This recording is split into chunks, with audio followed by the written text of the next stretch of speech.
ભારતના ઉત્તર પૂર્વમાં આવેલું મિઝોરમ લગભગ 2 દાયકાઓ સુધી ઉગ્રવાદ, હિંસા અને અસ્થિરતાની જ્વાલાઓમાં સળગતું રહ્યું. સામાન્ય જનજીવન સંઘર્ષનું પર્યાય બની ગયું હતું. પરંતુ 30 જૂન 1986ના રોજ એક એવો ઐતિહાસિક કરાર થયો જેણે મિઝોરમની દિશા અને દશા બંનેને મૂળભૂત રીતે બદલી નાખી. આ જ કરાર આગળ ચાલી મિઝોરામ શાંતિ કરાર એટલે કે મિઝોરામ પીસ એકોર્ડ તરીકે પ્રસિદ્ધ થયો. જો કે આ કરારનો શ્રેય ઘણીવાર રાજકીય નેતૃત્વને અપાય છે, પરંતુ તેની પાછળ સૌથી મહત્વપૂર્ણ ભૂમિકા ભારતના તે સમયના ગૃહ સચિવ આર.ડી. પ્રધાનની હતી. તેમણે હિંસાની આગમાં સપડાયેલા લોકોનો વિશ્વાસ જીતીને શાંતિનો માર્ગ તૈયાર કર્યો હતો. આ સંઘર્ષની શરૂઆત 28 ફેબ્રુઆરી 1966ની રાતથી માનવામાં આવે છે. તે રાત્રે લાલ ડેંગાના નેતૃત્વ હેઠળ લગભગ 1000 મિઝો નેશનલ ફ્રન્ટના બળવાખોરોએ મિઝોરમની રાજધાની આઇઝોલ પર વ્યાપક હુમલો કર્યો હતો. બીએસએફ અને આસામ રાઇફલ્સના કેમ્પો પર કબજો મેળવી લીધો, ટેલિફોન લાઇનો કાપી નાખવામાં આવી અને સરકારી ઇમારતો પર નિયંત્રણ મેળવી લીધું. તેમની માંગ સ્પષ્ટ હતી કે મિઝોરામને ભારતથી અલગ કરીને એક સ્વતંત્ર રાષ્ટ્ર બનાવવું. પરિસ્થિતિ એટલી ગંભીર બની ગઈ હતી કે ભારતીય વાયુસેનાને જવાબી કાર્યવાહી કરવી પડી. બળવાખોરોને પાછળ હટવું પડ્યું, છતાં આંદોલન સમાપ્ત થયું નહીં.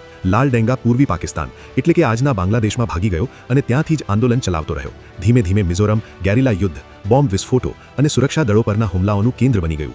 માત્ર 4 જાન્યુઆરીથી 15 ફેબ્રુઆરી 1967 દરમિયાન જ 75 ભારતીય સૈનિકો શહીદ થયા હતા અને લગભગ 100 બળવાખોરો માર્યા ગયા હતા.